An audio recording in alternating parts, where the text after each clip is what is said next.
सेना के दिल्ली कूच की खबर को सही बताने वाले मनीष तिवारी कांग्रेस के नेता के दावे को उनकी पार्टी ने ही खारिज कर दिया है। कांग्रेस ने मनीष तिवारी के बयान से पल्ला झाड़ लिया है तो उस वक्त सेना अध्यक्ष रहे जनरल वीके सिंह ने यहां तक कह दिया है कि मनीष तिवारी को कोई काम नहीं है, मेरी किताब पढ़ लें, सब समझ में आ जाएगा। पूर्व मंत्री और कांग्रेस नेता मनीष तिवारी ने अचानक 4 साल पुराने एक ऐसे मुद्दे को कुरेदा है जिसके लिए कभी पूर्व सेनाध्यक्ष और मनमोहन सरकार आमने सामने थी। मनीष तिवारी ने साल 2012 में एक अंग्रेजी अखबार में छपी खबर पर अपनी मुहर लगा दी। दिल्ली में एक बुक लॉन्च के लिए पहुंचे पूर्व मंत्री ने एक सवाल के जवाब में कहा, Brought out a news on the front page that army is marching, army contingents are marching towards Delhi. And the Prime Minister of India, Mr. Manmohan Singh, he said if it is so, it is very serious.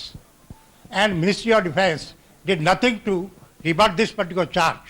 Insofar as the particular story that you are referring to, at that point in time I used to serve on the Standing Committee of Defence. And it's unfortunate, but the story was true. The story was correct. हालांकि मनीष तिवारी को विद्रोही बनना महंगा पड़ा क्योंकि उन्हें उनकी ही party ने नसीहत की घुट्टी पिला दी। पार्टी के प्रवक्ता अभिषेक मनु सिंघवी ने मनीष तिवारी के दावे को सिरे से खारिज किया और ये भी कह दिया कि उन्हें ये सब कहने का कोई आधिकारिक हक नहीं है। जब ये आरोप कुछ अरसे पहले अखबारों में और न्यूज़ रिपोर्ट्स में चर्चित हुए थे, उस समय भी वरिष्ठ मंत्रियों ने, सरकार ने, कांग्रेस पार्टी ने इनको नकारा था बड़े स्पष्ट शब्दों में, स्पष्ट वक्तव्यों में। आज जो तथाकथित वक्तव्य आया है मेरे कॉलीग द्वारा या जो उसके बारे में रिपोर्ट आई है, उसमें लेश मात्र एक आंशिक रूप से भी सत्य नहीं है।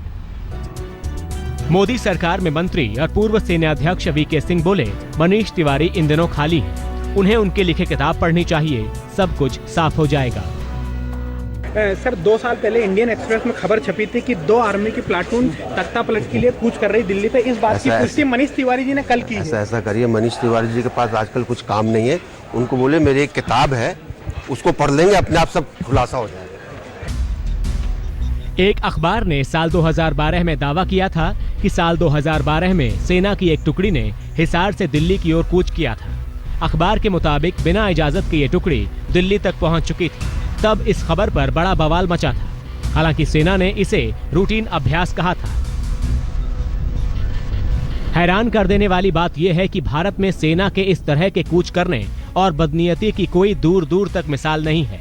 वैसे भी अब इस खबर की सच्चाई पर सैकड़ों सवाल हैं, लेकिन मनीष तिवारी ने इसे मसालेदार बनाने की कोशिश की है, जिसने खुद उनकी ही पार्टी का जायका बिगाड़ दिया है। राहुल कमल के साथ आज तक ब्यूरो।